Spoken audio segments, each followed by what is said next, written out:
अस्सलाम वालेकुम। इस वीडियो में आपको मैं बताऊंगा इटालियन प्रेपोजिशन यानी कि प्रेपोजिशियोनी। अक्सर आप कमेंट में पूछते हैं आ, दा, दी, इसके मतलब बताएं। तो ये सारी प्रेपोजिशन है तो एक लाइन में यहाँ लिखी हुई आप देख रहे हैं, तो तरतीब से लेंगे हम। सबसे पहले बात करते हैं आ की। आ यूज होता है टू के लिए। इंग्लिश में होता है ना to, I go to school, I go to the hospital. तो वो जो टू यूज होता है यानी कि की तरफ या की जानब, तो उसके लिए यूज होता है आ।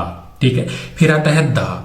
दा यूज होता है फ्रॉम के लिए, की तरफ से या की तरफ, दोनों में। की तरफ से यानी कि जानब से, या की जानब या की तरफ, तो उसके लिए यूज होता है दा। टू वर्ड्स या फ्रॉम, दोनों के लिए।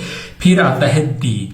दी यूज होता है का, की, के लिए या ऑफ के लिए। इंग्लिश में ऑफ के लिए, का, की, के लिए होता है दी यूज।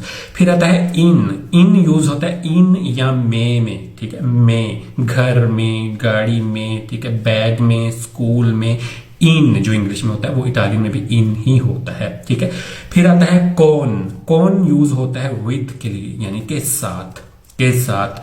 कौन मिया मामा, मेरी माँ के साथ, मेरे भाई के साथ। कौन मी फ्रातेल्लो। ठीक है, तो वो जो कौन होता है वो होता है के साथ या विद। फिर आता है पैर। पैर यूज होता है के लिए, फॉर इंग्लिश में, या के लिए, के वास्ते, वो होता है पैर। फिर आता है सू।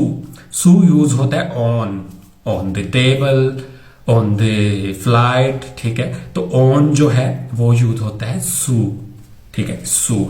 फिर आता है त्रा और फ्रा। त्रा और फ्रा इन बिटवीन, बीच में या दरमियान में या तक के लिए यूज होता है त्रा और फ्रा। तो ये है इटालियन प्रीपोजिशन, इनके मतलब साथ लिखे हुए आपको मैंने बता दिए हैं। मजीद वीडियोस के लिए यूट्यूब को सब्सक्राइब कीजिए, वहां पे भी ये पूरी वीडियो डिटेल में ब्लैक बोर्ड पे लिखी हुई मौजूद है। Thank you so much.